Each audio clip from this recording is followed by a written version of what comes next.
Contreras, Requena. Córdoba, Estela. Corimaigua. Correa, Serna. Cotacayapa, Keila. Paola. Cruz.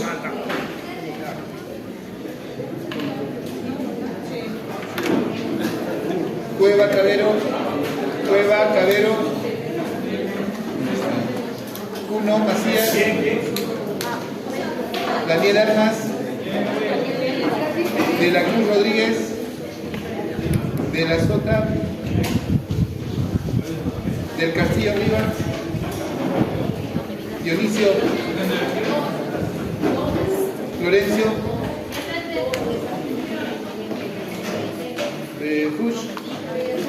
Fush.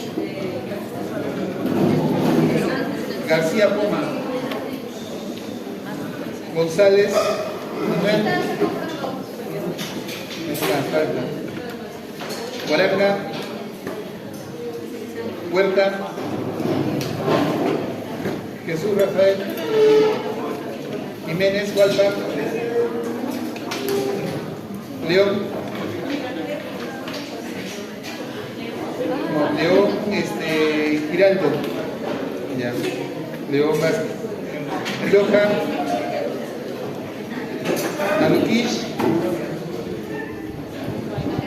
Maque. Marca. Meléndez. Mestas con la Diana. Ya. Paola. Diana.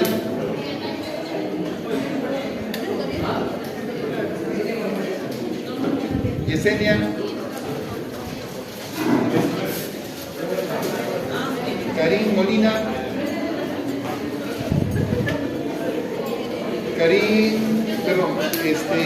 Molina Keila. Nacayo. Nureña. Obregón. Palacios. Panduro. Presente. Paredes. Pinedo. Paricagua. Pérez, Milagros. Pérez Cintia.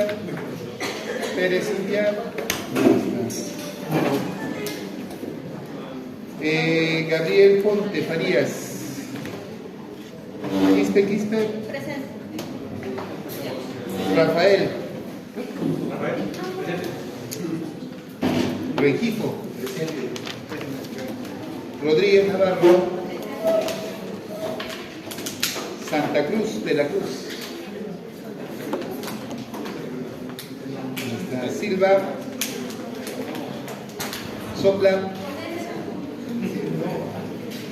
Sucapuca.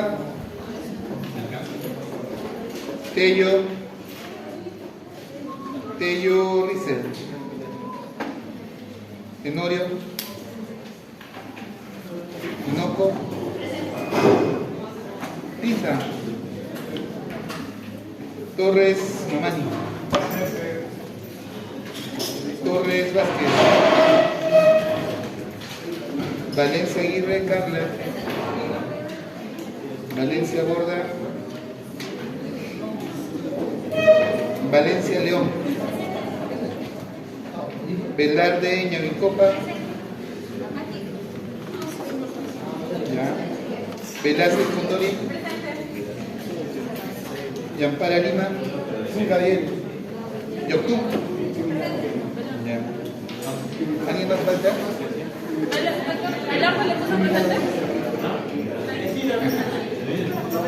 Tengo que tomar la lista porque me ha pedido la escuela que tengo que sacar el porcentaje de asistencia. Ya está. Según el reglamento que me encontró segura que no pueden faltar ninguna práctica, el 100% de las prácticas tienen que estar. Si faltan a una, es un retiro del curso. Estuvieron en la presentación de decía que solamente pueden faltar dos justificaciones que tienen que ser por salud, con certificado médico. Sí. Pueden faltar hasta el 20% de las clases teóricas, eso no hay problema, pero de las clases prácticas decía el 100%. ¿Ya? Entonces, según reglamento, nos está pidiendo la escuela que lo presentemos. Quieren cumplirlo, así que tengan mucho cuidado de faltar, porque si nosotros yo presento y ellos nos dan la observación, ahí sí, doctores, yo no voy a tener cómo ayudarles. Doctor, y eso se considera desde esta semana, ¿no? Porque la manera de entregar las explicaciones, porque aún no estaba llegando, ¿no? Vamos a ver.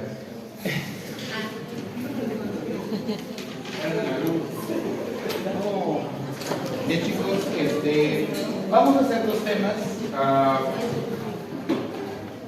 Una de las cosas que ustedes van a enfrentar toda su vida es la insuficiencia respiratoria.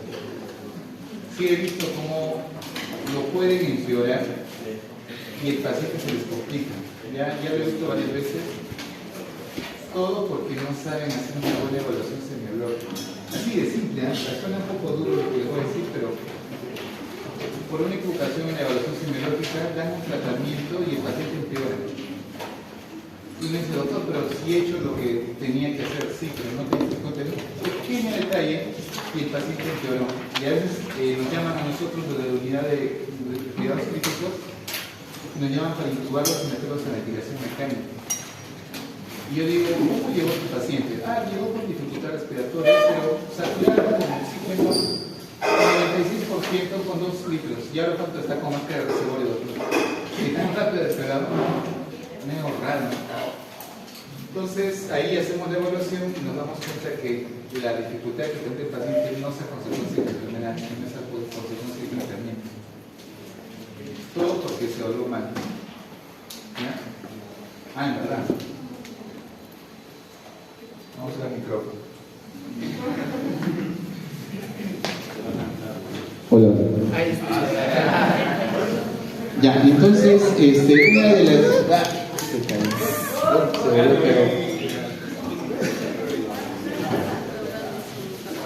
Ya, entonces vuelvo a repetir, una de las complicaciones por las cuales una insuficiencia respiratoria no mejora es porque llegaste a un mal diagnóstico.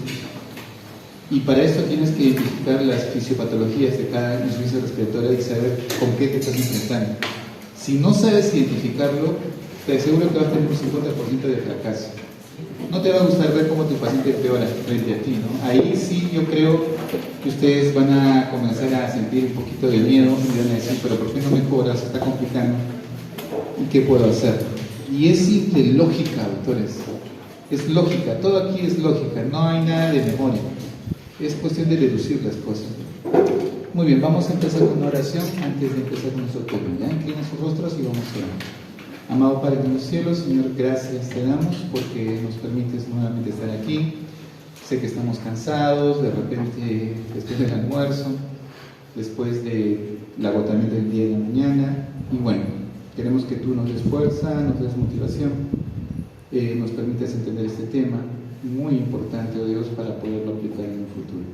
Acompáñanos siempre, te lo pedimos en el sagrado nombre de tu Hijo Jesús. Amén.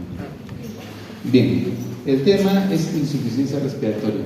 Miren, más así se los planteo: diagnóstico en diferencial de una insuficiencia respiratoria es que tienen que definir, y lo vuelvo a repetir, porque esto ya lo viví con sus compañeros que ahora ya están en cuarto año. Recuerden que ustedes el siguiente ciclo que van a seguir conmigo van a ser en el centro de simulación. Ahí ya no va a ser como las prácticas que ahora que es digamos de la manito, ¿no? Tienen que preguntar así, tienen que ser así, que van a hacer toda la parte simulógica. Ahí ya es de frente, tú entras por la puerta, va a haber un paciente y tú tienes que resolver el caso. Punto. Ya tienes 10 minutos para resolver el caso y a ver qué haces. Y me he dado cuenta que en todos los casos que les pongo de insuficiencia respiratoria no lo resuelven bien, y quiero entender por qué. O sea, quiero entender, o sea, yo sé que saben la teoría, ya han hecho el curso de morfofisiología respiratoria, van a hacer también patología, la parte respiratoria, lo van a hacer. Lo que quiero entender es por qué cuando están frente al paciente no existe ese razonamiento, ¿no? O sea, por qué se bloquea o por qué no lo pueden tratar. Entonces, yo quiero explicarles ahora más o menos cómo es el razonamiento que creo que les va a ayudar para resolver estos problemas. Pero para esto, ustedes van a tener que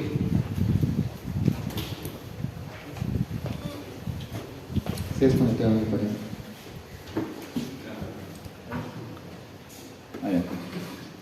Para esto ustedes van a tener que clasificar la insuficiencia respiratoria. Hay varios tipos de clasificación, pero para mí básicamente hay dos tipos de insuficiencia que tienen que clasificar muy bien.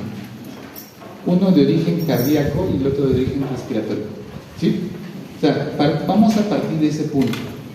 Si el origen es respiratorio, netamente, doctores, recuerden que su paciente no, mejor dicho, va a mejorar muy rápidamente cuando le pongan oxígeno, ¿sí?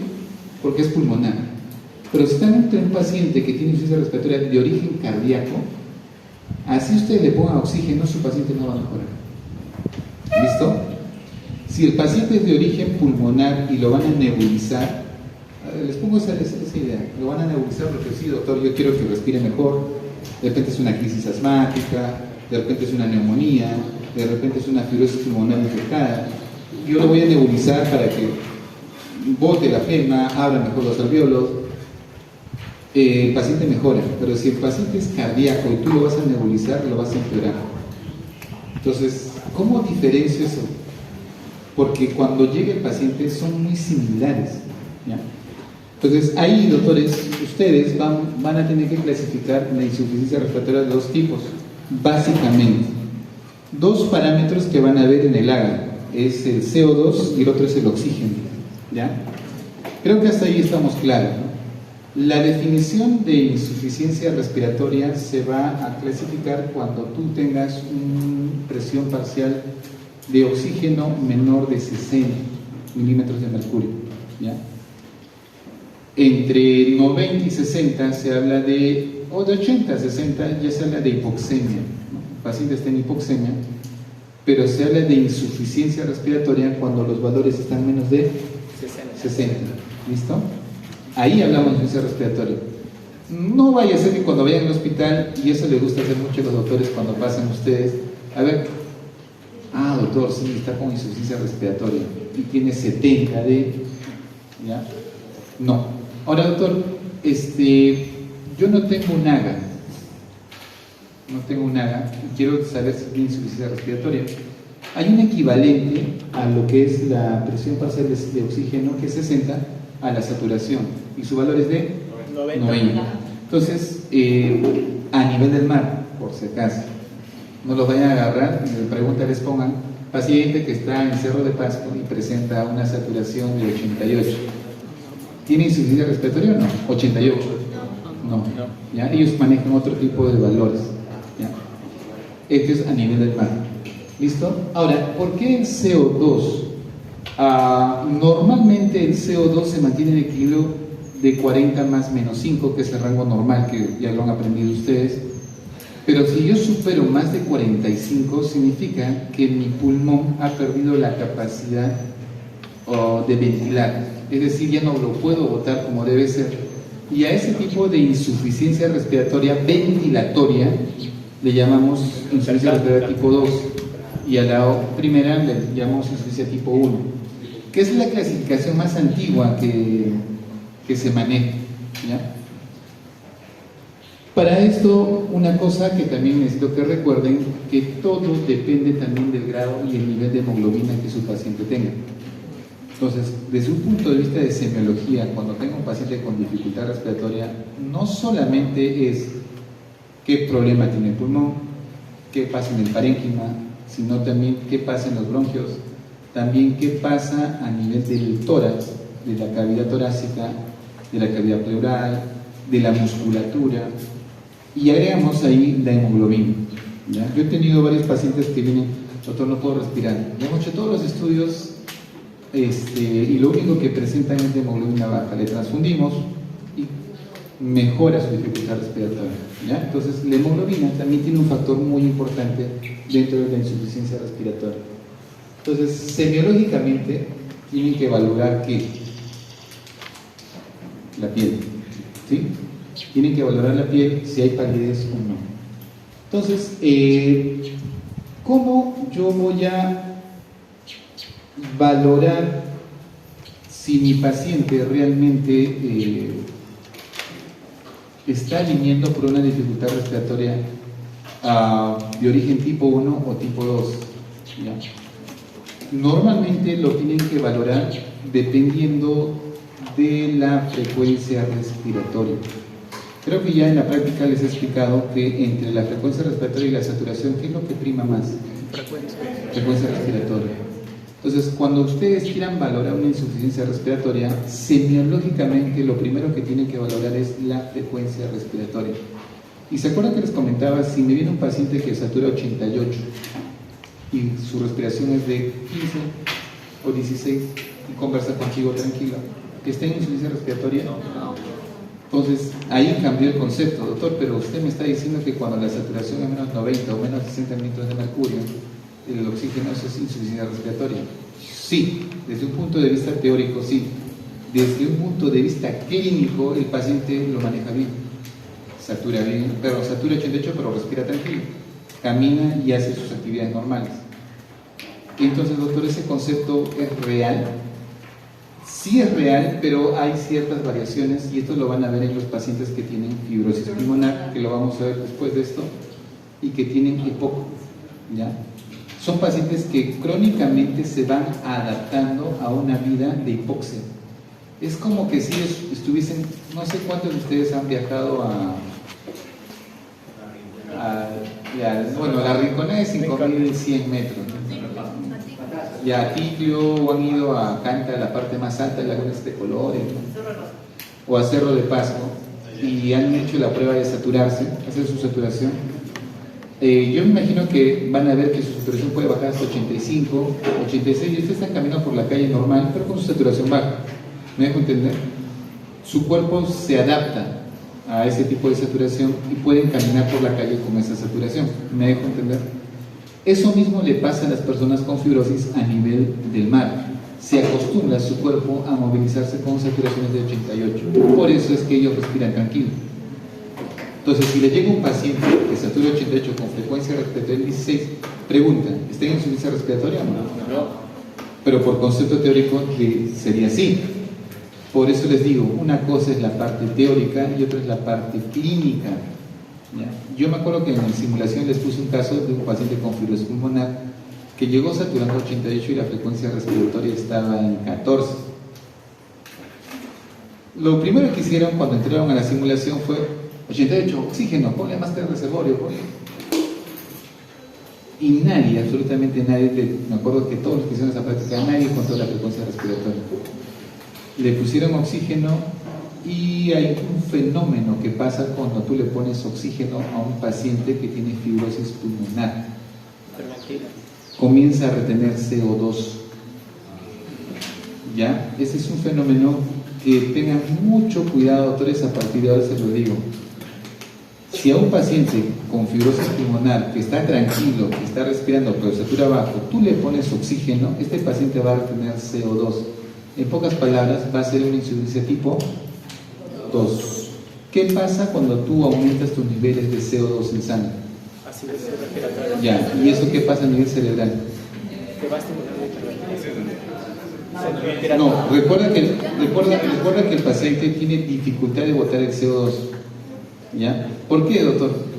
Porque está respirando ¿cuándo? ¿Cuánto? 14 le dije, ¿no? 14. Ya, si su paciente respira 14, tranquilo está, y le pongo oxígeno, ¿cómo se va a sentir el paciente? Mucho más tranquilo. Claro, y va a respirar un poco menos, porque es como tengo oxígeno, ¿para qué respiro? Acelerado, me relajo. Pero el paciente con fibrosis y EPOC retiene CO2, y el acúmulo de CO2 lo va a poder botar. No, porque no hay un reflejo de hiperventilación, no sé si me dejo entender. Y recuerden que el CO2 acumulado en sangre equivale a producir narcolepsia, es decir, el paciente se va a dormir. Y si se duerme, ¿podrá volver a respirar nuevamente? No. Por tal motivo va a retener más CO2. Y lo que les ha pasado a muchos de los internos es eso. Todos le he visto desaturando, le he puesto oxígeno. ¿Ok? ¿Cuánto satura? Ya satura 98. ¿Con cuánto vino? 88.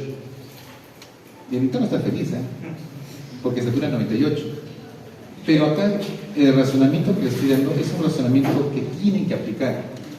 ¿Y cuánto está su frecuencia respiratoria? Doctor, no le he contado, pero está saturando. Ya. Como está respirando tranquilo y retiene CO2, se duerme. Y al dormirse, doctores, ya no van a poder sacar el CO2. Sigue subiendo y el paciente se duerme. Entra en coma. ¿Ya? Y sigue subiendo, hace una acidosis respiratoria tan severa que el paciente fallece. ¿Por qué murió el paciente? Por el manejo mal del paciente. Por el mal manejo de la oxigenoterapia. En ningún momento debió colocarse el oxígeno a ese paciente. Pero doctor, lo saturaba 88. Sí, pero ¿qué tenías que haber contado primero?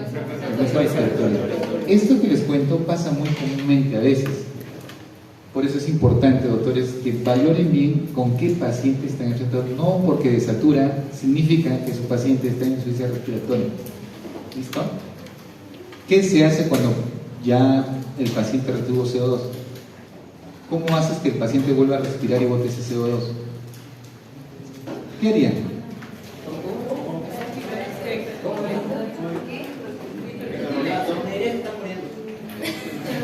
Ya, se está muriendo porque ya hace una acidosis respiratoria severa. Su pH comienza a bajar, estaba en 7.3, 7.2, 7.1, 7. Ya, si tú le metes bicarbonato, ¿qué es lo que va a suceder? Se va a unir con los hidrogeniones, va a formar más CO2 y más agua. ¿Y ese CO2 lo va a poder eliminar? No. Quiere decir que vas a aumentar ¿qué más? Más el CO2. Eso que acaban de decir del bicarbonato, sí lo pensaron varias personas. Dijeron, está acidótico, el CO2 está subiendo, su pH está bajando, métele bicarbonato. Y en verdad le metieron bicarbonato a muchos pacientes. ¿Y qué pasó con el paciente? Le hacen otro control y el CO2 que estaba en 90 ya estaba en 110. ¿Cuál es el tratamiento ahí? Que el paciente hiperventile, pero ya se durmió.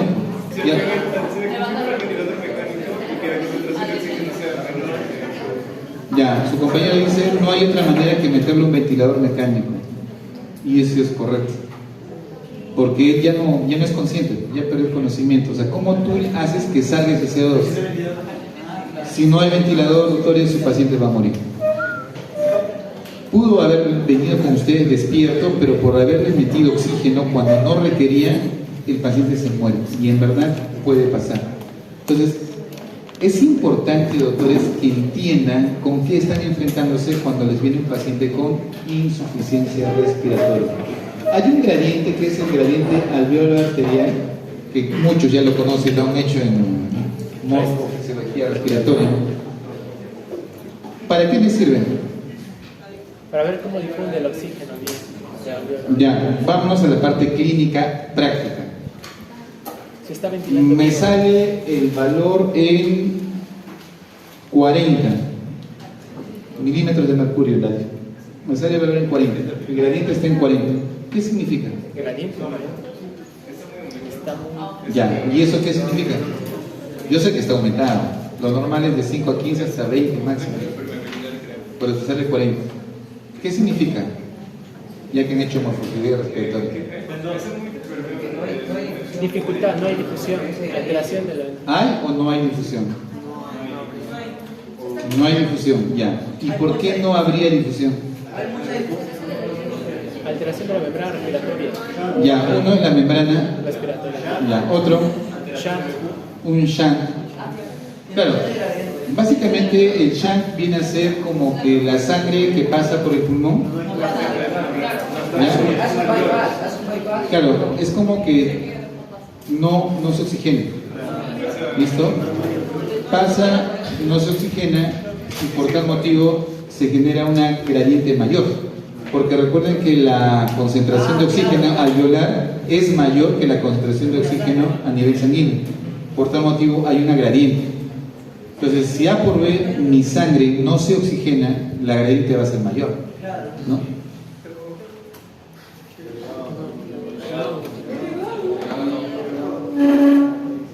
Ya. Entonces, sí me ayuda mucho, ¿Cuánto les va a ayudar esto cuando tenga un paciente que tenga problemas de difusión como la fibrosis pulmonar? Ya, uno. Otro cuando tengan un shunt. Un ejemplo de shunt. No. En tromboembolia pulmonar tienes buena ventilación, pero no hay perfusión. En el shunt es al revés. O asma. No. Hay perfusión, pero no hay ventilación.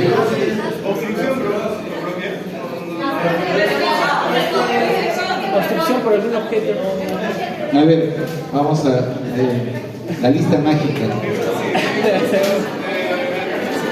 No es que quería llamarlos a propósito.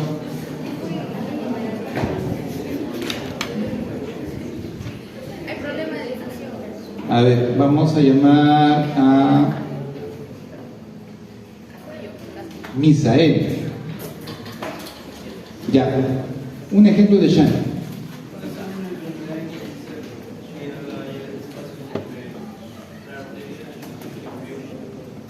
Ya, no.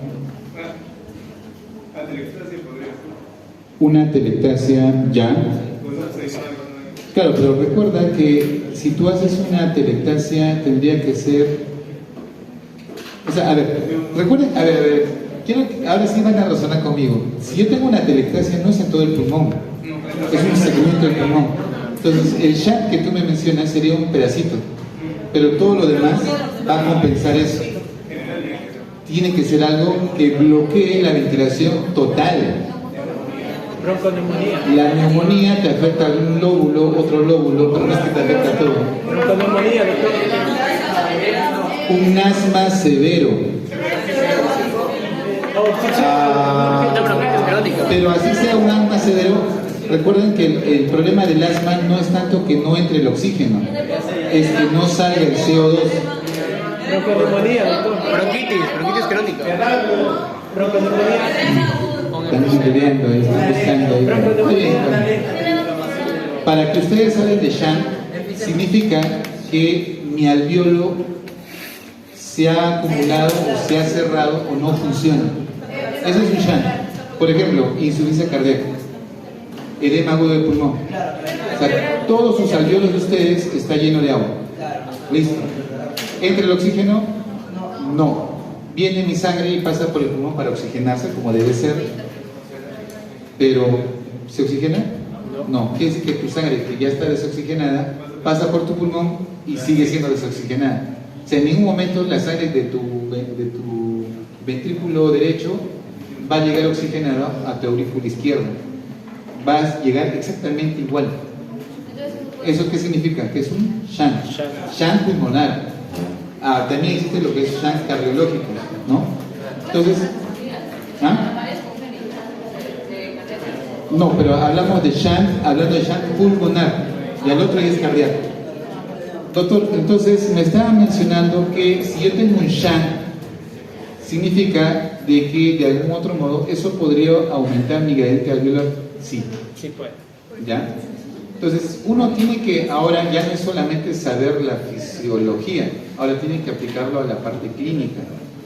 Entonces, una insuficiencia cardíaca, que los alvéolos están totalmente cerrados y con líquido, vuelvo a repetir, ¿te servirá ponerle oxígeno? No. Quitar el líquido. Tendrías que limpiar los alvéolos. ¿Sí? Por tal motivo, si tú le pones oxígeno y no solucionas el problema pulmonar de base, el paciente no mejora y va a empeorar. Pero tienes que saberlo identificar. Y semiológicamente, ¿cuál será el sonido que va a presentar un paciente? Crepitante. ¿Ya? Y si tiene neumonía, ¿qué va a presentar? Crepitante. Neumonía no hay sibilancias, es crépitos. Estertores, doctor. Estertores. Básicamente crépitos, por eso se llama síndrome de condensación, que van a hacer sobre un capítulo creo que con la doctora Nilsson, me parece.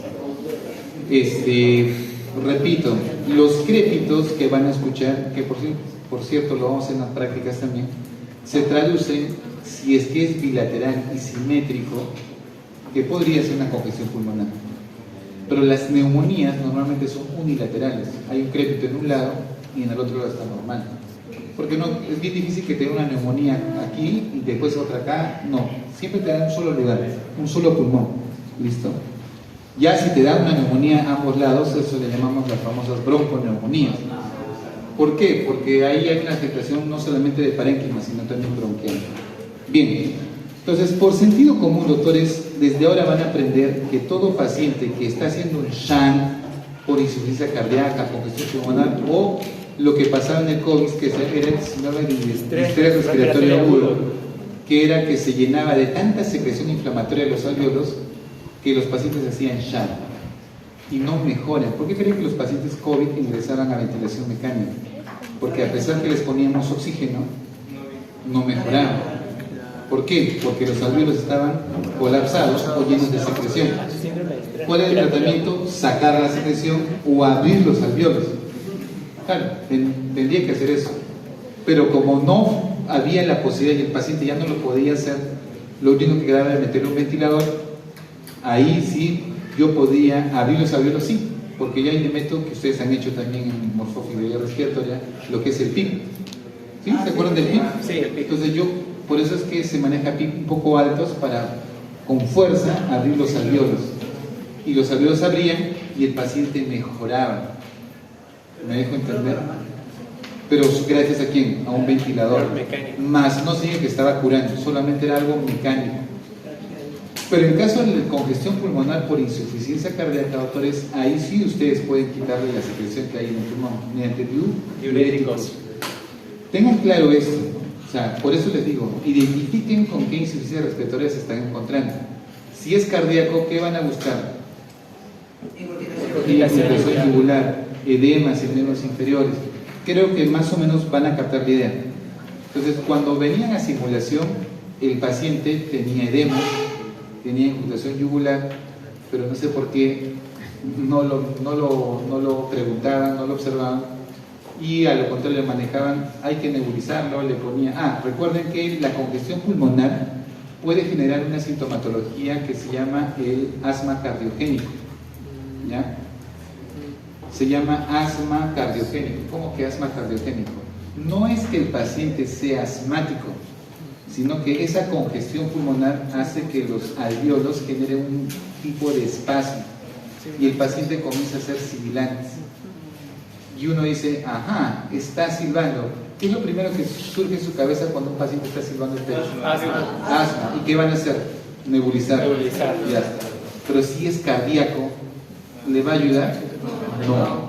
Y peor todavía, si está haciendo insuficiencia cardíaca y le van a nebulizar, lo que van a originar es que hagan más taquicardia. Y el paciente va a hacer más insuficiencia cardíaca, más congestión pulmonar, más dificultad respiratoria y se les complica. Entonces, es como que la valoración inicial de su paciente tiene que ser muy bien hecha para no cometer errores. ¿Listo? Valoren muy bien los niveles de oxigenación. Por tal motivo, los mecanismos de compensación ante una insuficiencia respiratoria son los siguientes: aumento del gasto cardíaco. De hecho que sí, porque desde el momento que yo siento que no hay oxígeno, ¿qué es lo que tengo que hacer? Aumentar mi frecuencia cardíaca, ¿listo? Aumentar mi volumen minuto, porque necesito movilizar más sangre para poder oxigenar mucho mejor mi cuerpo, y eso significa aumentar mi gasto cardíaco. En algunos pacientes con insuficiencia respiratoria vienen con presión arterial elevada. ¿Por qué? Como respuesta justamente a la insuficiencia respiratoria que tiene el paciente. ¿Listo? Hay una redistribución del gasto cardíaco, hay un aumento de la concentración de hemoglobina y eso se llama incremento de la eritropoyetina. Ahí hablamos ya de algo más crónico. ¿Por qué creen que los pacientes que tienen fibrosis pulmonar tienen hemoglobinas de 17, 18, 19? Ya. Por eso le decía, este paciente que viene con 88 de saturación, con frecuencia respiratoria de 16, ¿qué mecanismo de adaptabilidad creen que hizo? Eritropoyetina. Aumentó su hemoglobina. Lo que le pasa a los que viajan ¿a dónde? A las alturas. Si ustedes viajan a la altura y se quedan 2 años, les aseguro que su hemoglobina, si está en 14, va a llegar a 17 o 18. por mecanismo de adaptabilidad. Por eso es que estos pacientes toleran muy bien los que tienen fibrosis pulmonar. Ya no se olviden eso. Aumento del número de capilares, eso también es correcto. Comienza a haber una nueva reorganización de los capilares a nivel pulmonar, aumento de la extracción de oxígeno y hay ciertos cambios celulares a nivel pulmonar. Eso se llama mecanismos de adaptabilidad. ¿Ya? Todo aquel paciente con insuficiencia respiratoria, principalmente crónica, hace adaptabilidad.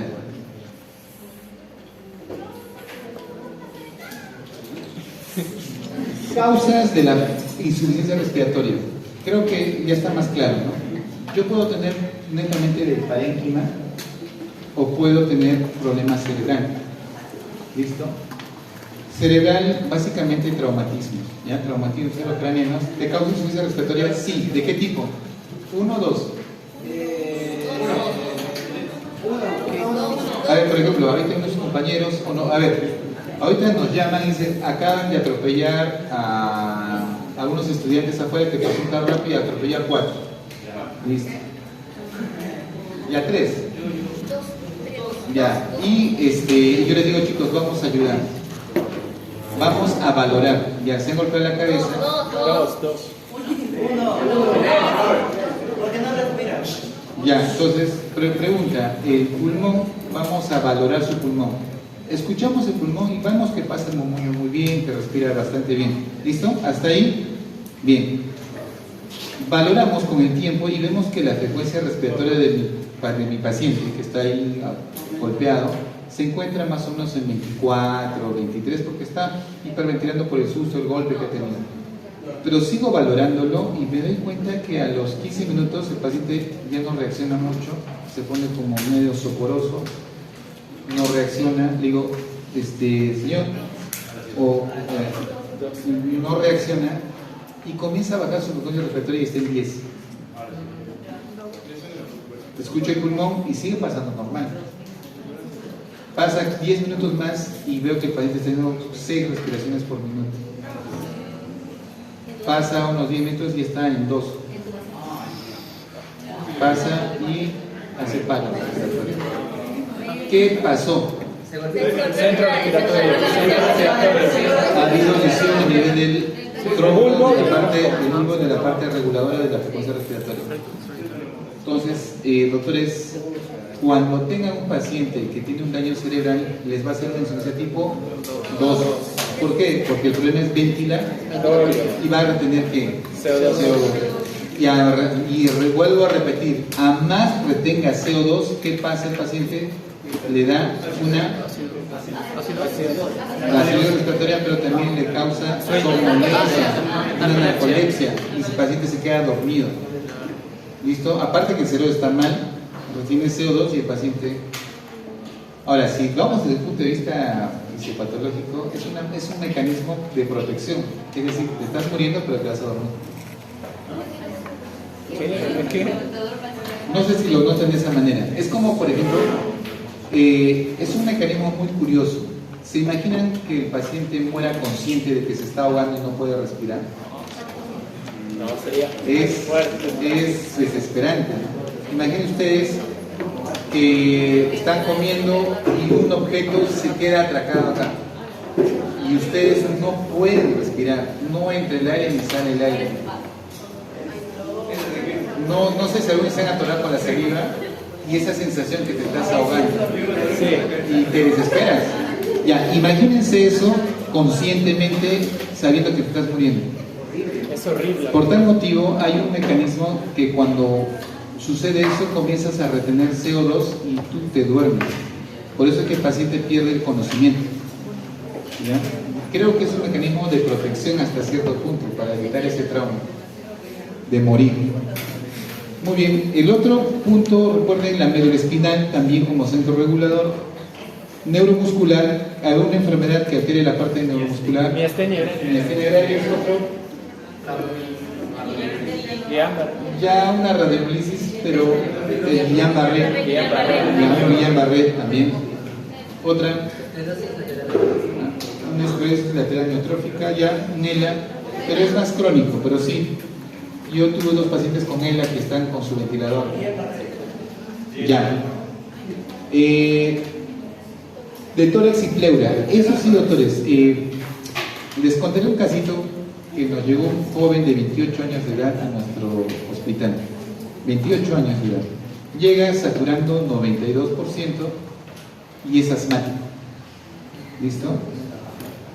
Lo hemos nebulizado y mejoró. ¿Cómo te sientes? Sí, un poquito me está más tranquilo.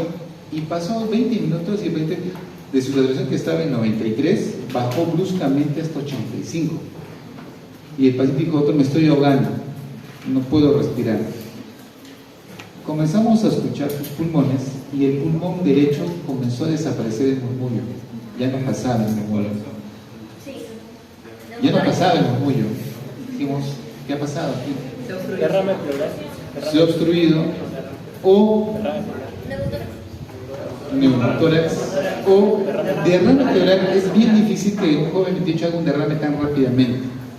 Nos quedamos con neumotórax o un cuadro de obstrucción, pero para que se obstruya tendría que haber un objeto.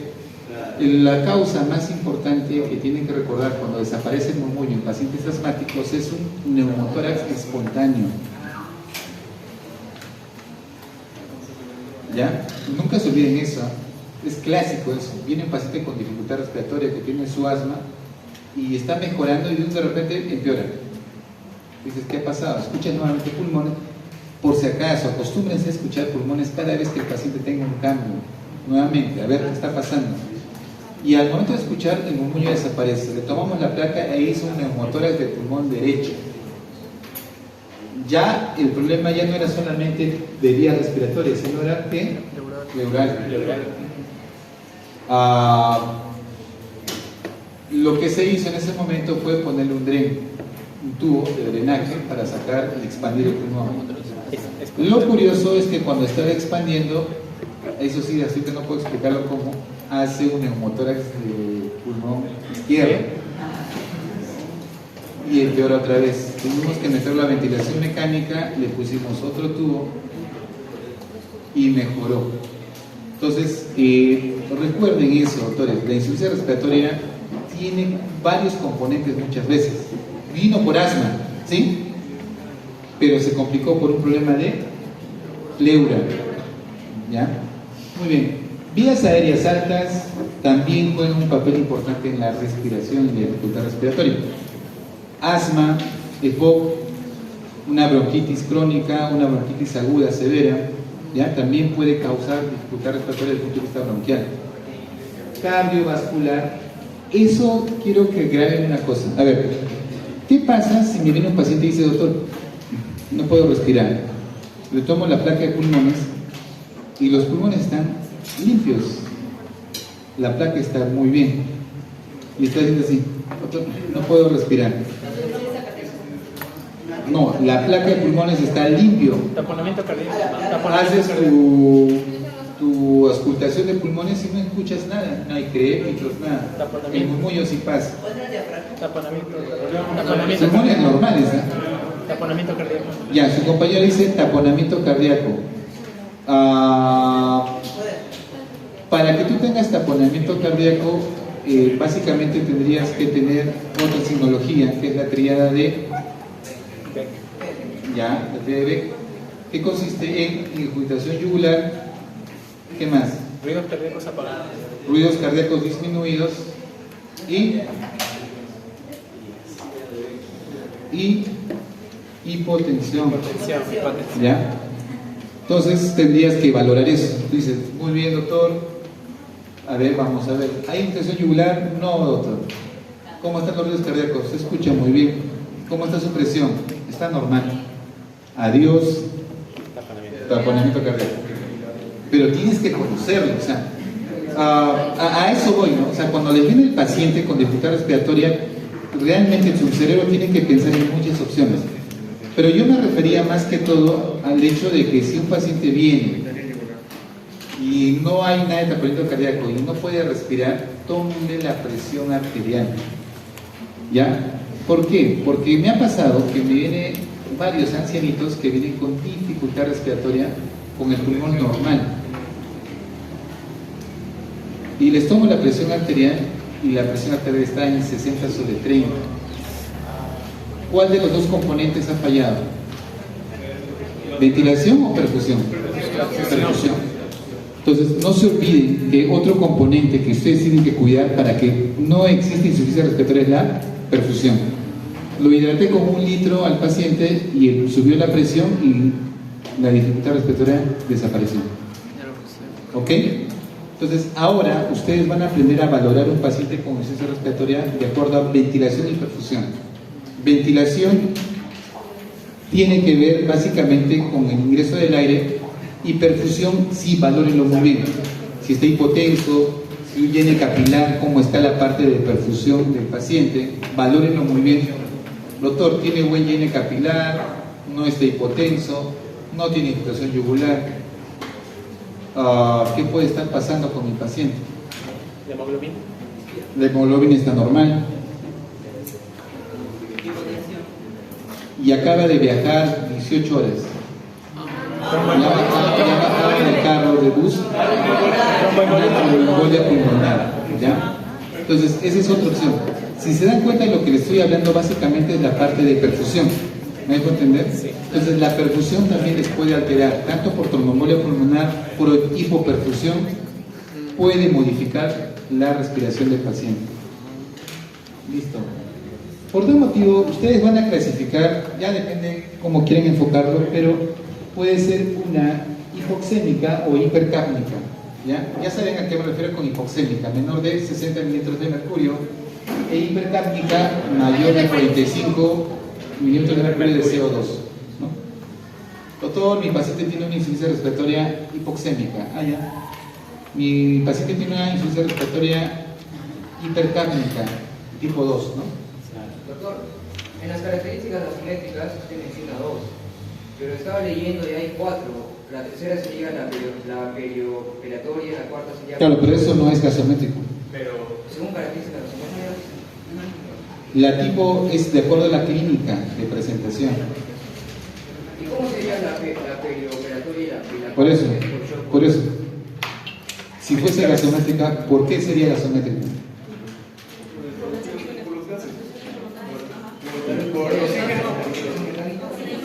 No, pero o sea, desde un punto de vista gasométrico tipo 1 hemos dicho que es CO2, O2 menor de 60.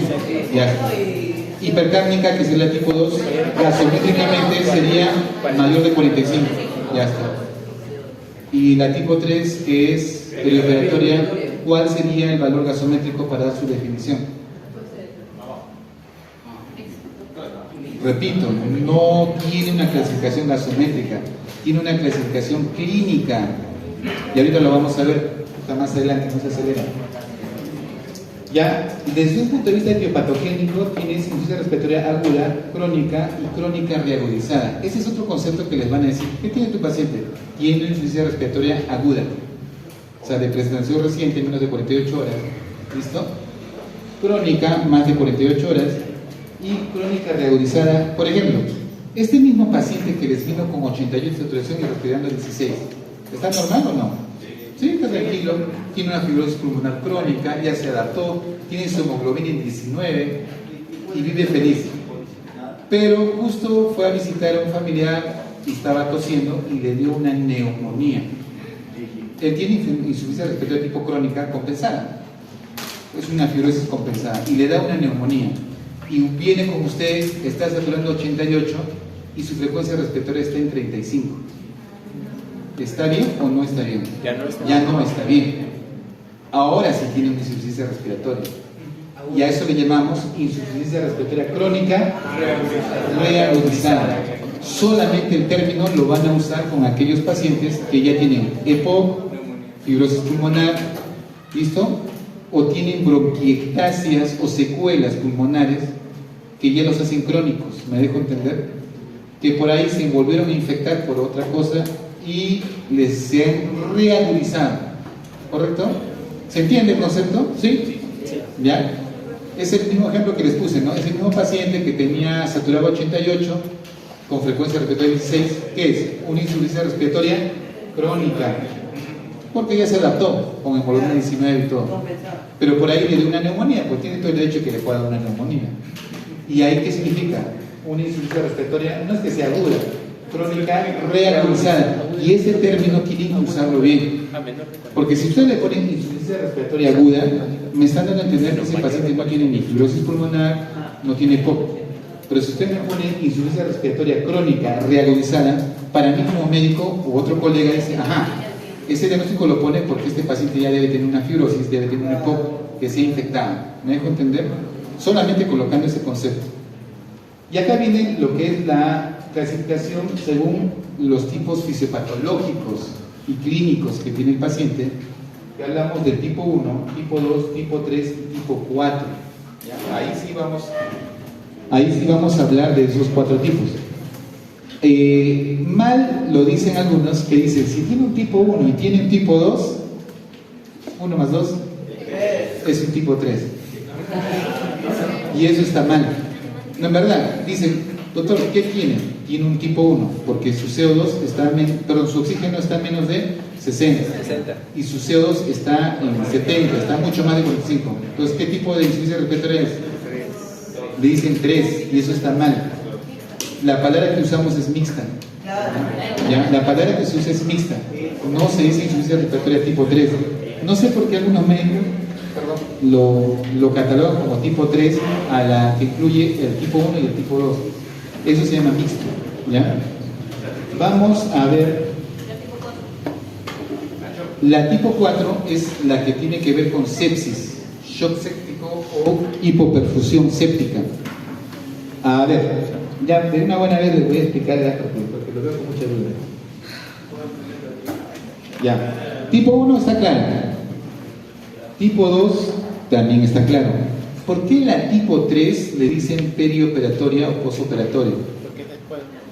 Porque es una insuficiencia respiratoria que se da en pacientes posoperados. ¿Y cuál es la complicación más presente en los pacientes posoperados después de haber sido intervenidos? No es neumonías.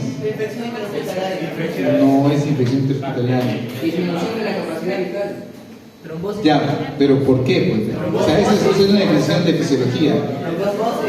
Tampoco. ¿Cuál es la complicación más que presentan los pacientes posoperados? Atelectasias. Atelectasias. ¿Por qué, doctor? Porque cuando entran a hacer las operaciones les meten oxigenación. ¿Ya? Los operan, están oxigenados. Y al momento que los sacan de ventilación y los vuelven a... ¿no? A veces los pulmones pueden colapsar y hacen pequeñas atelectasias. A eso le llamamos la insuficiencia respiratoria tipo 3. Por eso le llaman perioperatorias. Y no le dicen posoperatoria, le dicen perioperatoria porque en la misma operación suele pasar y se complica el paciente. ¿Listo? Es atelectasis. ¿Listo? Por eso es importante, los anestesiólogos saben cómo evitar las atelectasias. Y un método que usan es ponerle un poco de oxígeno hasta que el paciente recupere casi su lago total, para que el paciente comience a hacer sus reflujos respiratorios y ahí le quitan el oxígeno recién. El problema es que cuando le quitan el oxígeno y el paciente todavía no ha despertado, a pesar que sature bien, como no hay un esfuerzo respiratorio, a veces por la anestesia y efectos anestésicos, el alvéolo colapsa y hacen atelectasias. ¿Listo?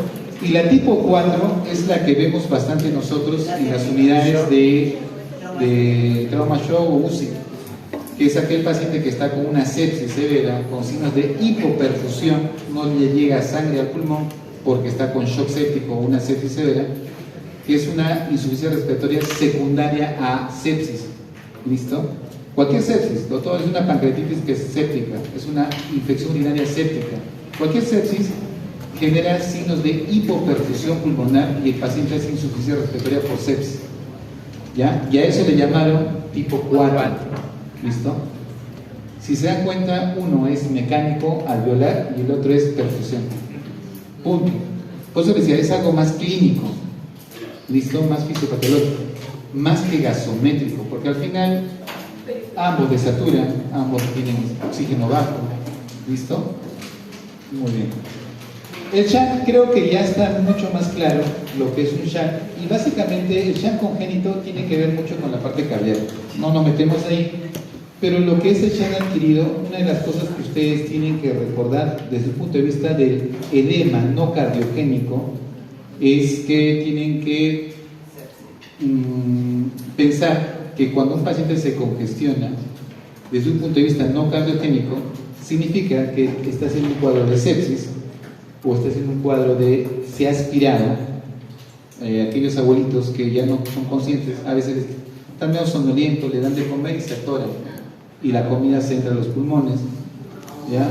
Politraumatismos o neumonías severas, como en el COVID, por ejemplo, el paciente empezaba con neumonía y después hacía un síndrome de distrés respiratorio total del pulmón. Entonces, eso es no cardiogénico. Y cardiogénico, que es lo más común, insuficiencia cardíaca, que se va a dar por situaciones de infarto agudo del miocardio, ¿no? Alteraciones valvulares, arritmias cardíacas, ¿no? Que pueden originar un paciente que haga insuficiencia respiratoria, ¿ya? Ahora, alteraciones de la parte de ventilación-perfusión, ahora sí va a estar más claro. Principal causa de hipoxemia, hay un desequilibrio BQ principalmente, y tiene que ver mucho con el espacio muerto. ¿Listo? El espacio muerto básicamente sería aquel espacio no funcional. Por ejemplo, yo puedo tener que mi parte de perfusión sea obstruido totalmente. Una tromboembolia pulmonar. Toda mi arteria pulmonar se ha taponeado.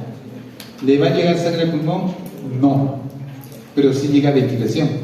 Pero ese aire y ese espacio que está llegando hasta los alveolos, ¿es funcional? No. Eso se llamaría espacio muerto. ¿Listo? Entonces, ahí no me conviene. ¿Listo? También puedo tener, pero en este caso sería muy extremo, ¿no? O sea, y tengo el otro lado, que no tengo ventilación, pero sí tengo perfusión. Eso sería un Shan. Entonces, no yendo ni al extremo de espacio muerto ni al extremo de Shan, vienen espacios intermedios. Y eso, por ejemplo, tenemos a la neumonía. La neumonía me obstruye parte de un pulmón, la parte ventilatoria, pero hay perfusión. ¿Me dejo entender? Entonces, y viceversa. A veces en el COVID, ¿no se acuerdan que hubo un estudio que hicieron los italianos de que había trombosis, microtrombosis, y por tal motivo había que dar anticoagulantes a los pacientes COVID? Sí. Entonces, eso era porque hacían también disminución de su perfusión. Entonces, teníamos que trabajar en ambos lados, ¿no? Disminución del oxígeno inspirado. Básicamente, esto tiene que ver con la cantidad de oxígeno que básicamente el paciente va a inhalar. Y esto disminuye conforme tú vas subiendo la altura, ¿correcto? O sea, tu exposición al oxígeno es menor. Grandes alturas, que es lo más común, ¿correcto? Entonces, el otro...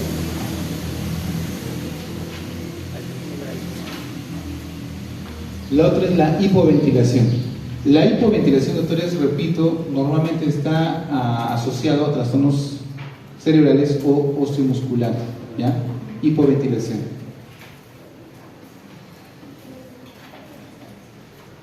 Y el que creo que ustedes ya también mencionaron es la alteración de la difusión.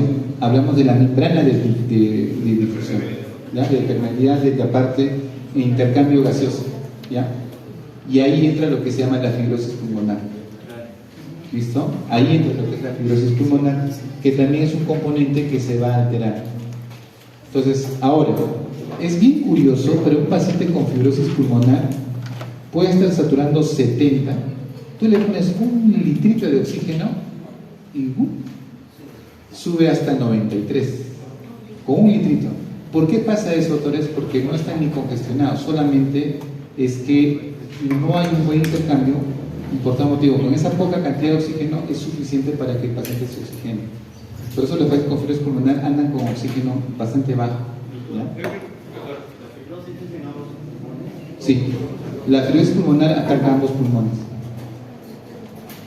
Por último, doctores, si ustedes quieren determinar las causas de una hipoxemia, por ejemplo, si la causa es hipoventilación, ¿cómo va a estar el oxígeno? Bajo, porque no puede ingresar oxígeno, pero ¿cómo va a estar su nivel de CO2? Altos. ¿Listo? ¿Cómo va a estar su gradiente alveolo arterial? Normal. ¿Ya? Porque no hay ninguna modificación. Si hay una alteración de la difusión, ¿qué va a bajar? Oxígeno. De hecho, que va a bajar el oxígeno, no difunde. ¿Cómo va a estar sus niveles de CO2? Normal. Normales o a veces un poco bajos. ¿Por qué? Porque el paciente tiende a hiperventilar.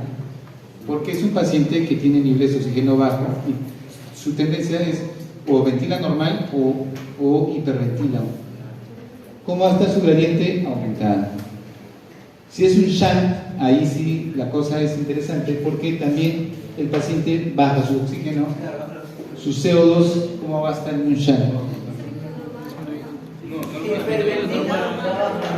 Ya, normal o puede hiperventilar porque es un shunt, dificultad respiratoria, y su gradiente también está aumentado.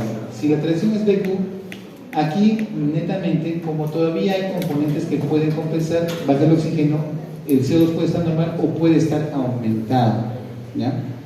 Y su gradiente es mucho mayor. Y si es por disminución de presión de oxígeno inspirado, es decir, el paciente está en la altura, baja el oxígeno, mi CO2 es normal o disminuido y mi gradiente es normal. Por tal motivo, la insuficiencia respiratoria hipercárnica, doctores, lo van a ver en trastornos neurológicos o musculares o EPOC y asma, ¿ya? EPOC y asma. En algunos casos con pacientes con fibrosis pulmonar. ¿Listo? Miren, algunos traumatismos a nivel cerebral, un Guillain-Barré, botulismo, miastenia gravis, ¿no? Una polimiositis, una distrofia muscular, un trauma, una esclerosis severa, una obstrucción respiratoria alta. ¿Ya? A ver, ¿quiénes van a ser pediatras? No les gustan los niños, ya. Bueno, ya somos varios. Ya. Entonces, una cosa que les voy a comentar pasa. Cuando un niño viene por convulsión, lo primero que le ponemos que es diazepam. Está convulsionando, le ponemos su diazepam y pasa un fenómeno con la droga del diazepam, que el paciente comienza a hipoventilar. El niño está así y deja de hipoventilar y hace paro respiratorio. Lo deprime. Porque los benzodiazepínicos deprimen la respiración y le estoy causando ¿qué? Una insuficiencia respiratoria hipercárnica por benzodiazepínicos. Por eso que cuando los que van a usar diazepam para una convulsión tienen que tener por lo menos oxígeno y un ambú, porque si deja de respirar, por lo menos ayúdale a respirar. El efecto de los benzodiazepínicos dura solamente 3 minutos. Entonces, en 3 minutos va a volver a respirar. Pero para que sepan que hay drogas que les pueden causar una insuficiencia respiratoria hipercárnica, tengan mucho cuidado, ¿no? Recuerden que la insuficiencia respiratoria aguda no es una enfermedad en sí, eso sí es correcto. Se puede decir como el resultado de muchas patologías. ¿No? Es como que la presentación de muchas patologías, una neumonía, una fibrosis pulmonar, un EPOC, una insuficiencia cardíaca, una tromboembolia pulmonar. Me dejo entender, no es una patología como tal, sino es un síndrome, ¿ya? Un síndrome que ustedes tienen que saber identificar. La insuficiencia respiratoria crónica creo que está más claro, ahora sí, no lo voy a mencionar mucho porque ya les expliqué con ejemplos. Y esto es lo que les mencioné, el tipo 1, tipo 2, tipo 3 y tipo 4, ¿no? ¿Cuál es la principal consecuencia? Atelectasia. Esa es una pregunta que ha venido ya en dos exámenes del INAM, por si acaso.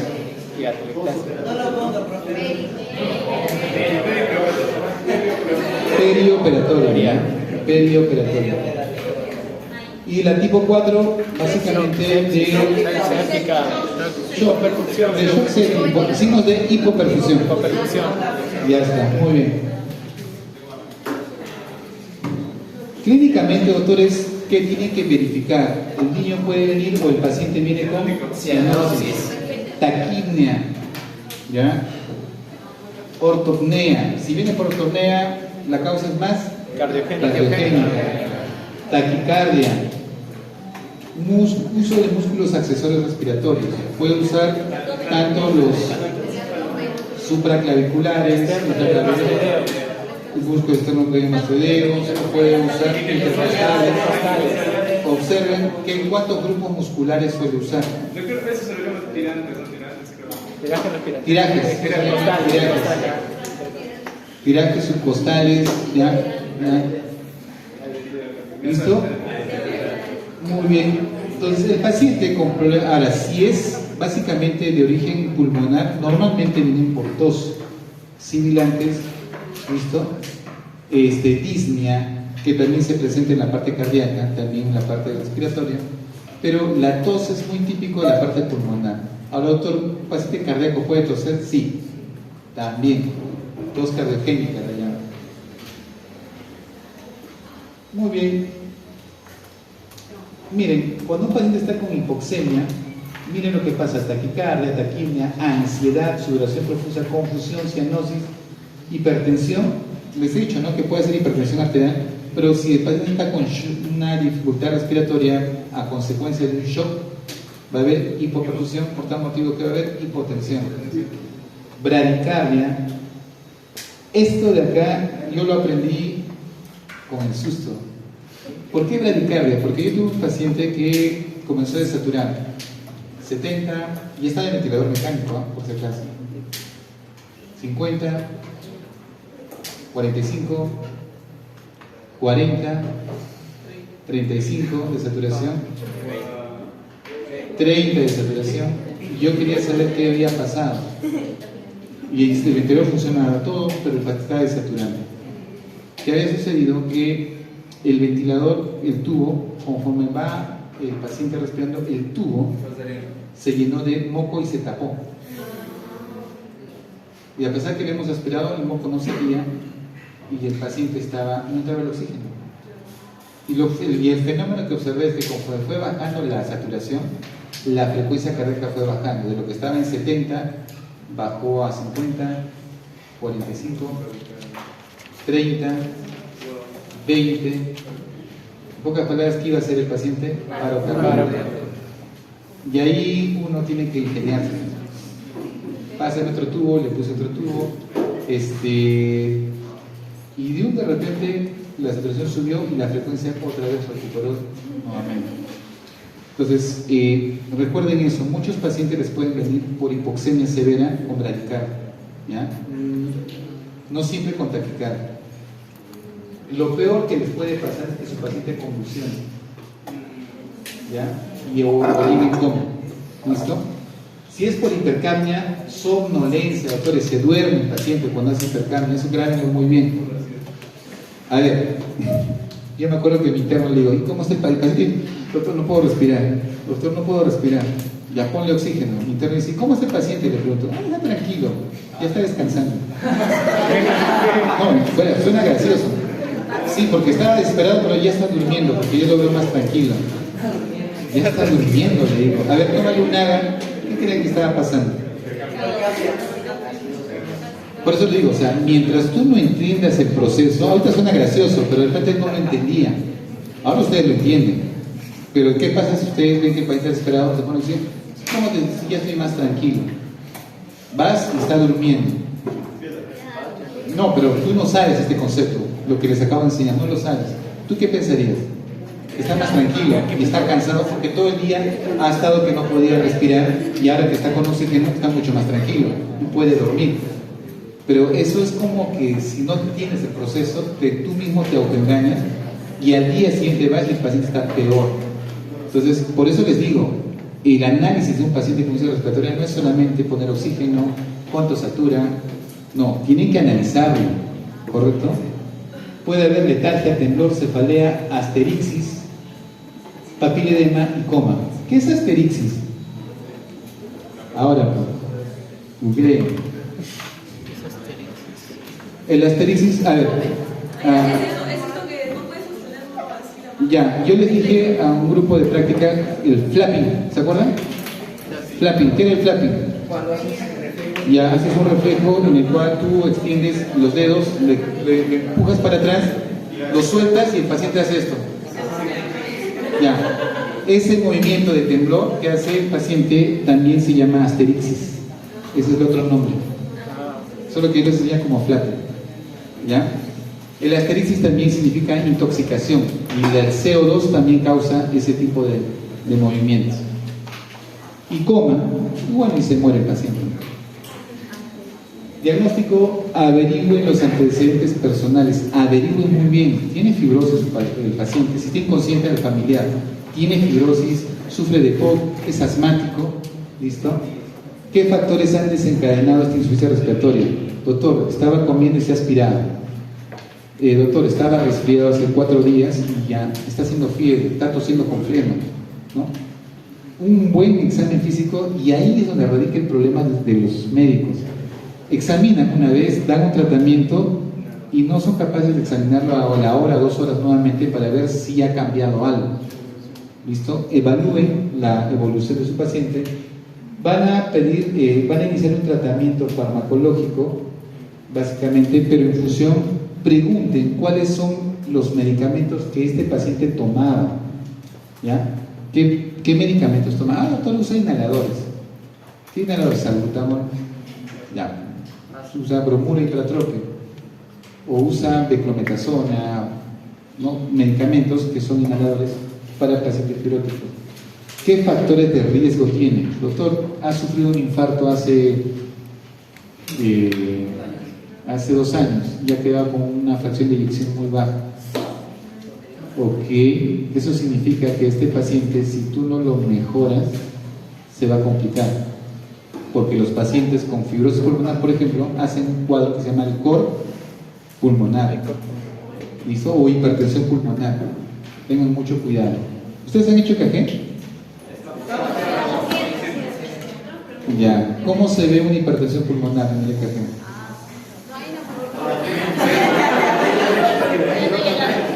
¿Qué hora es? 5:25. Ya, nos quedan 20 minutos. Ya. Sí, sí, lo hacemos. Ya, a ver. Listo. Y por último, no se olviden de hacer un buen examen físico. ¿Ya?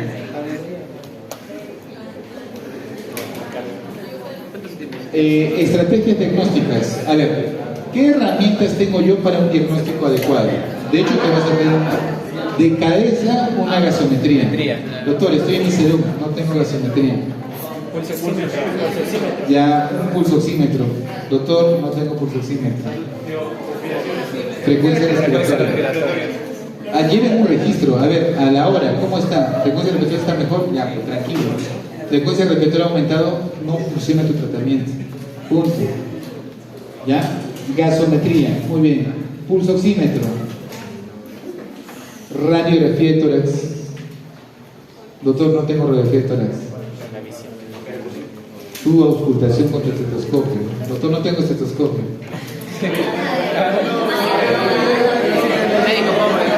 ¿Qué harías si no tienes estetoscopio? No tengo vasito. Ya. El trapito, ¿no? Agarran una telita, lo ponen en la espalda y comienzan a escuchar, ¿no? Pero algo tienen que hacer.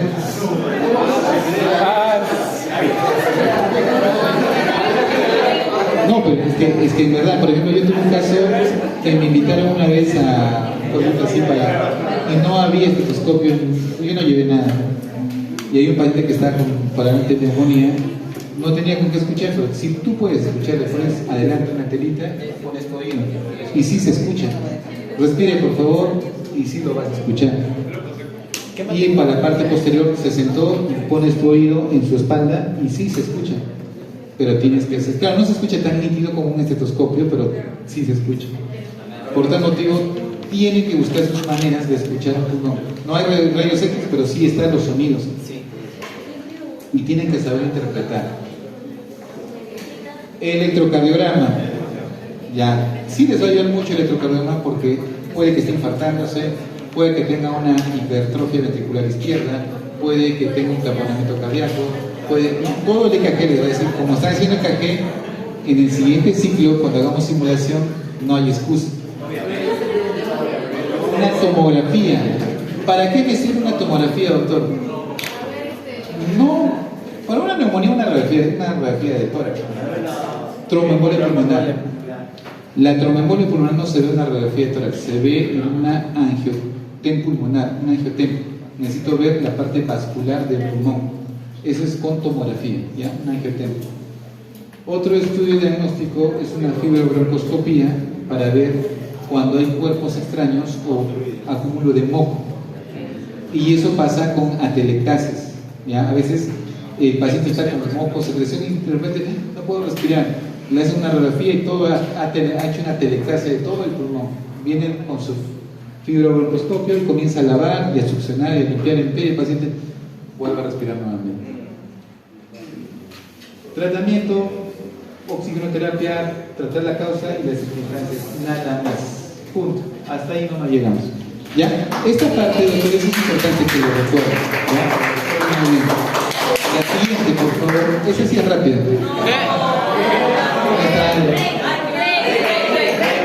15 minutos, nada más va a demorar. No hay break. A ver, han hecho patología, ya tienen break. Se ha molestado todavía. Ya, Sí, vivimos estoy enterado y todo, no se preocupen. a la final.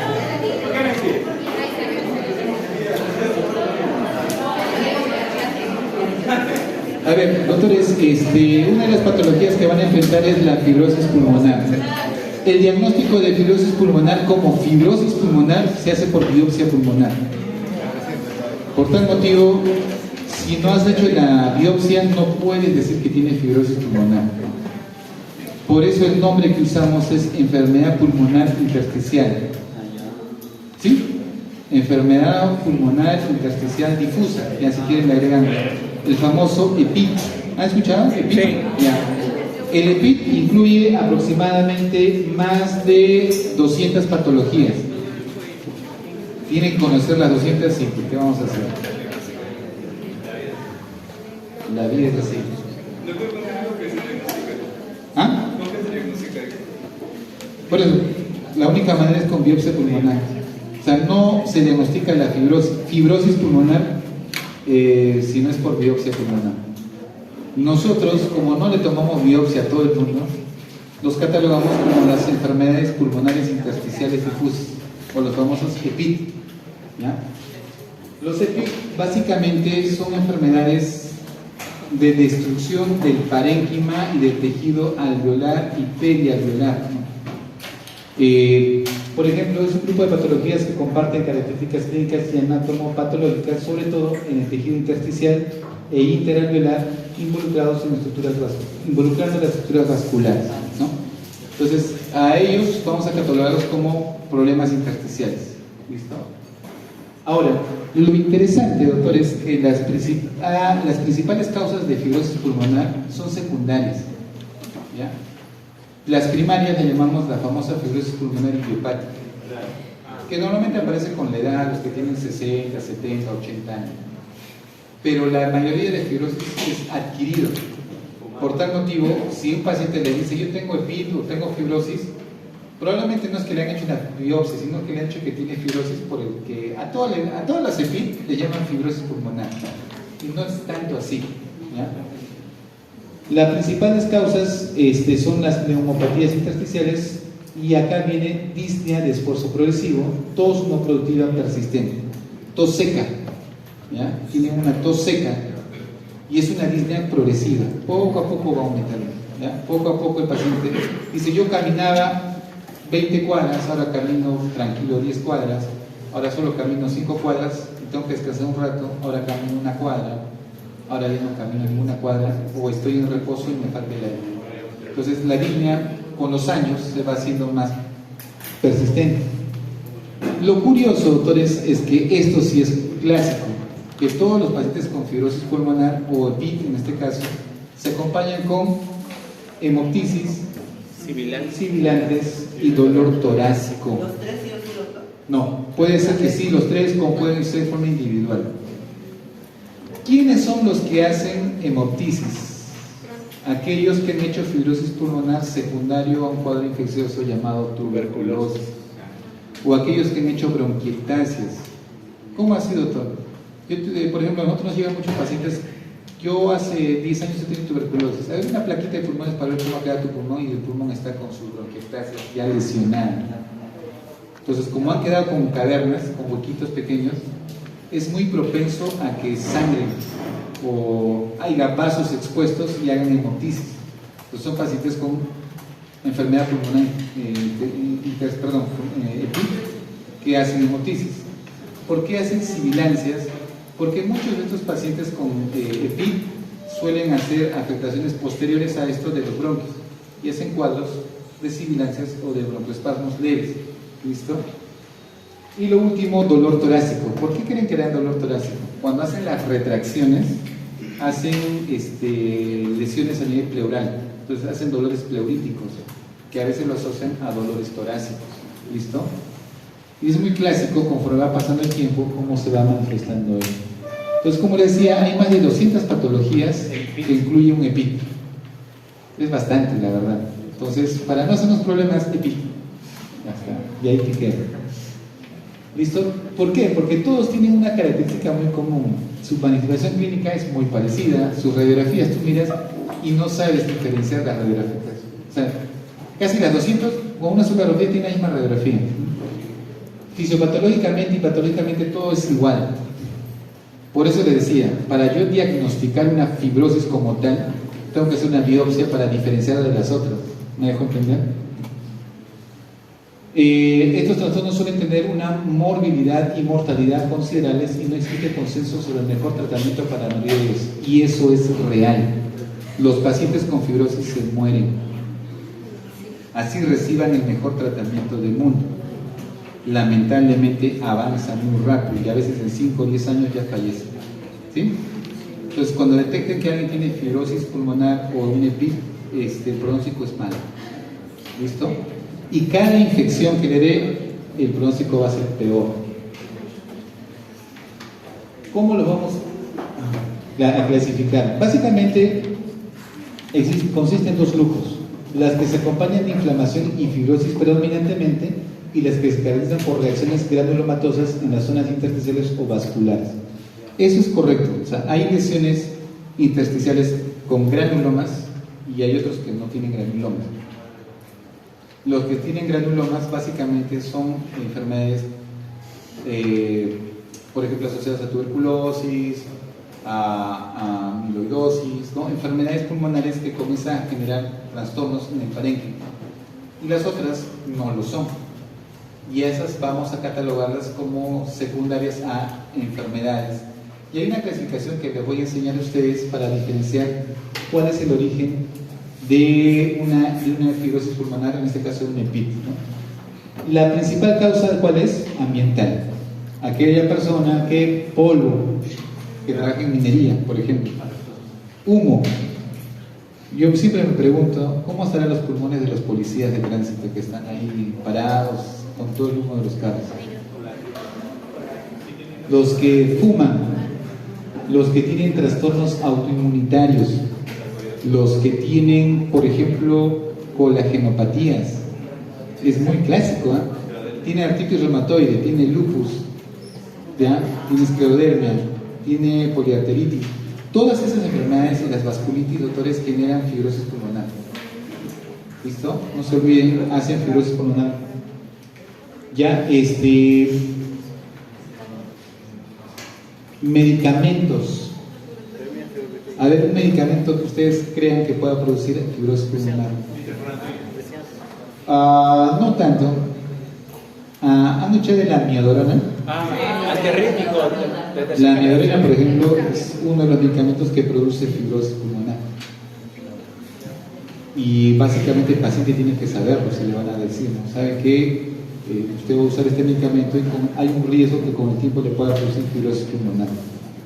Infecciones, radiaciones u otras enfermedades que también pueden originar ello. ¿Qué sucede, doctores? Se expone a un endógeno o exógeno, hay una lesión pulmonar microscópica y esto al final va a generar una fibrosis con cicatrización de heridas a nivel pulmonar y eso genera metafibrosis.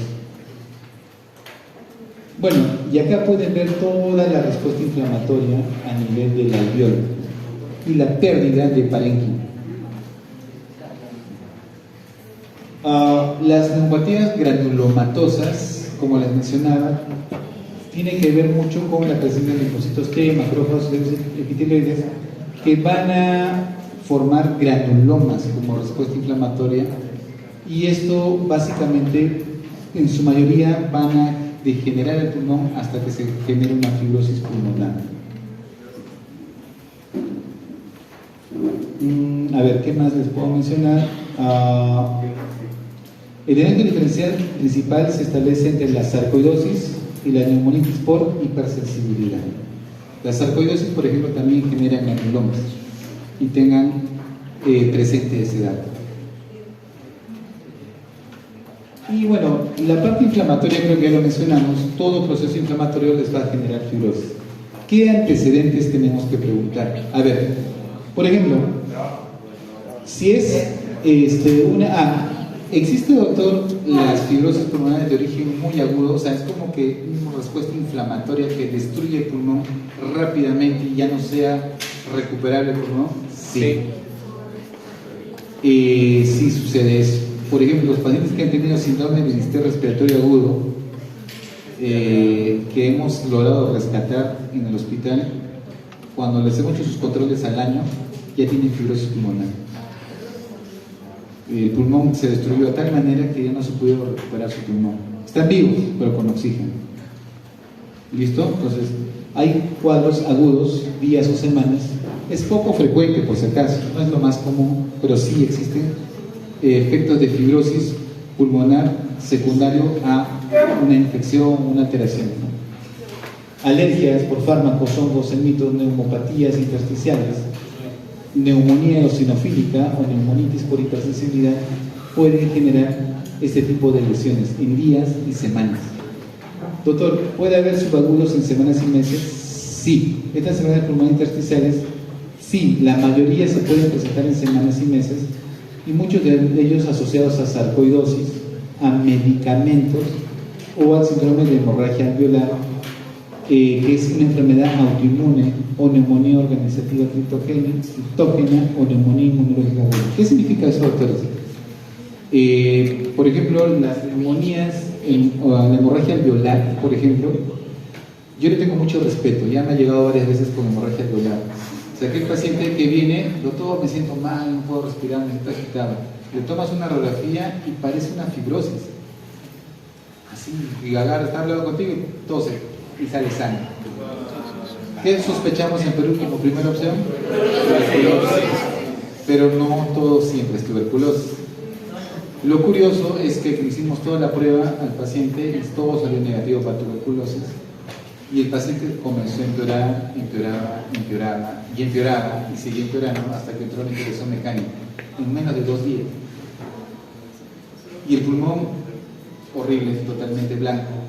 La pregunta es, ¿cuál es el tratamiento para este tipo de hemorragias alveolares? Corticoides, porque es una respuesta inmunológica. Le metimos tal cantidad de corticoides, le hemos pulsado, que en menos de una semana el pulmón limpió.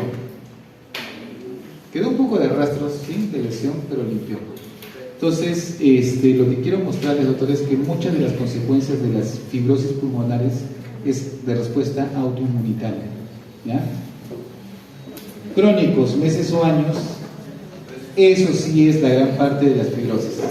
Con los años se van manifestando y van apareciendo sarcoidosis, histiocitosis pulmonar, residual Langerhans, neumoconiosis, que ya lo conocen ustedes, ¿no? La neumoconiosis, y todas las enfermedades de trastornos del colágeno. Todas las enfermedades de trastornos del colágeno generan fibrosis. Repito, lupus, sí. Artritis reumatoide, sí. Todas generan fibrosis. Y las de presentación rara, neumonía eosinofílica, neumonitis por hipersensibilidad, que son también, o vasculitis, como por ejemplo el síndrome de Sjögren-Strauss o hemorragias pulmonares, también generan fibrosis. Por tal motivo, ustedes, cuando hagan su análisis de un paciente con fibrosis, vean la edad que tiene. Hemos dicho que a partir de qué año más o menos presenta fibrosis una persona de forma normal, así por la edad, 60 años normalmente. Por eso los pacientes mayores de 60 hacen la que se llama fibrosis pulmonar idiopática. O sea, no es que se han expuesto a nada, sino que su pulmón poco a poco se va desgastante. Doctor, pero mi paciente tiene 30 años. ¿Por qué un paciente de 30 años tiene que tener fibrosis pulmonar? Hay algo. Por tal motivo, puede que esté haciendo una sarcoidosis, por si acaso. Puede que tenga una enfermedad pulmonar intersticial asociada a ¿quién? Una enfermedad de tejido conjuntivo o de colágeno. ¿No será que tendrá lupus si es que es mujer? ¿No será que tiene artritis reumatoide y está haciendo fibrosis pulmonar? Tiene que cuestionarse. Por eso es cuando ustedes preguntan y dicen, ¿por qué tiene fibrosis tan joven? ¿No? Linfangioleiomatosis o alguna enfermedad hereditarias que producen fibrosis pulmonar, como por ejemplo la enfermedad de Gaucher, ¿ya? Entonces, ténganlos presentes, porque sí puede haber. Y si es mayor de 60 años, doctores, eso ya es idiopático, es como que su pulmón por la edad se va a desgastar. En caso, por ejemplo, si queremos saber cuál es lo más preponderante en mujeres y varones, en mujeres, básicamente, las enfermedades pulmonares intersticiales y las enfermedades del colágeno son mucho más preponderantes en mujeres, las enfermedades de colágeno. Y hay un síndrome que es el Hermansky-Pudlak. Esta es una enfermedad que tiene que ver con trastornos de la coagulación, tiene que ver con fibrosis pulmonar y tenía que ver con una cosa más. No me acuerdo muy bien. Pero el detalle es que estos pacientes que son una respuesta inmunológica generan fibrosis pulmonar con alteración de su calidad de plaquetas, ¿ya? O sea, sus plaquetas realmente no funcionan bien y tienen trastornos de coagulación y pueden tener sangrados, hemoptisis, sangrados y fibrosis pulmonar. En hombres, básicamente, hay una collagenopatía que sí es más preponderante en varones y que causa fibrosis, artritis reumatoide, ¿ya? Artritis reumatoide. Y el otro que es laboral, que es la neumoconiosis. Los varones tienen más neumoconiosis que las mujeres por la actividad laboral. ¿Ya? Familiares, sí hay, doctores, hay enfermedades familiares que generan fibrosis, sí. La sarcoidosis, ténganlo muy presente, lo vuelvo a repetir. Tabaquismo, ese es otro factor. El 60% hasta 70%, muchos de los pacientes con fibrosis pulmonar idiopática o tienen antecedentes de ser fumadores. Pregunten, ¿usted fumó? Sí, yo he fumado. ¿Hasta qué edad? Más o menos. Que hayan fumado más de 20 años con infusión continua ya los hace un alto factor de riesgo. ¿Listo? Fumadores constantes. Y lo que se ha visto, doctores, de que hay enfermedades con antecedentes infecciosos, VIH. Hemos encontrado pacientes con VIH que han hecho fibrosis pulmonar. ¿Ya? ¿Listo? Muy bien. Laboral. Claro, también diabetes laboral, ¿no? Quería mencionar. Síntomas finales para ya terminar esta parte: disnea. ¿Ya? Disnea, pérdida de peso. Eso sí es bien clásico. Los pacientes con EPID son delgados, son flaquitos, ¿ya? Son delgados, flaquitos, y los pacientes con EPOC son más gorditos, más anchos. Ajá. ¿Listo? Dolor torácico es raro, pero también pueden presentar. Hemoptisis o esputo sanguinolento le llamamos, o esputo hemoptoico, que es otro término que se usa, también puede estar presente. Y sibilantes, que no es muy común, pero también se puede presentar, ¿ya? Cuando el paciente lo asocia a neumonía eosinofílica o Churg-Strauss, que son enfermedades tipo vasculitis. ¿Qué es lo que van a encontrar en la parte física de estos pacientes? Hay ciertos estertores libasales como subcrépitos, crépitos, y van a encontrar también ciertos roncantes muy escasos en algunos pacientes. Esto sí tienen que encontrar, que es dedos en palillo de tambor, y sí lo van a encontrar, ¿ya? Aparte que tienen hemoglobina muy alta, tienen sus deditos en palillo de tambor, ¿ya? ¿Y eso debido a qué, doctor? Es por la hipoxia. Es como que la hipoxia a nivel periférico les genera esas alteraciones, solo por hipoxia. El mecanismo fisiopatológico no lo conozco muy bien, pero es por la hipoxia sostenida que tiene. ¿Ya? Y esto es lo que tienen que recordar todos los pacientes con fibrosis pulmonar a la larga hacen hipertensión pulmonar. Por tal motivo tengan mucho cuidado al momento que los van a hidratar. ¿Ya? No los van a hidratar como si fuesen jovencitos. La disnea, que también es progresiva, y tos, ¿ya? Tos seca, ¿ya? Tos seca es lo que tienen ellos. Sibilancias de forma muy esporádica en algunas patologías específicas y dolor torácico subesternal. Es raro, pero puede aparecer en ellos, ¿no? Hemoptisis, ya les mencioné, puede estar también presente en ellos. Y laboratorio, dependiendo, si sospechan que es una colagenopatía, ¿qué van a pedir? ANA, anticuerpos, si es una vasculitis, ANCAS, ¿listo? Un lactato de deshidrogenasa. ¿Por qué, doctor, lactato de deshidrogenasa? Porque se ha visto que los pacientes con fibrosis pulmonar pueden elevar su lactato de deshidrogenasa. Anticuerpos contra el citoplasma, para la vasculitis, los ANCA, un electrocardiograma, ya normal a menos que. Recuerden que el paciente, si tiene hipertensión pulmonar, se va a modificar y hacerle una ecocardiografía, porque si está haciendo un cor pulmonar hay que verificarlo también. Pidan su radiografía, donde van a ver el famoso panal de abejas, ¿ya? Su panal de abejas con opacidades nodulares, muchas veces, como pueden ver aquí. Aumento de la trama. La fibrosis, doctores, se ve de forma periférica. Ven cómo va aumentando. No es central, es más periférica. ¿Listo? Y su tomografía, que también les va a ayudar a ustedes a ver como vidrio esmerilado, como lesiones que les van a poder diferenciar lo que es una fibrosis pulmonar. Si quieren hacer su spirometría, ¿qué tipo de patrón va a tener? ¿Restrictivo o obstructivo? Restrictivo, por si acaso, restrictivo. Muy bien. Y bueno, su gasometría, y hacen su biopsia, porque sí tienen que hacer biopsia. Muy bien, chicos. Gracias, doctor.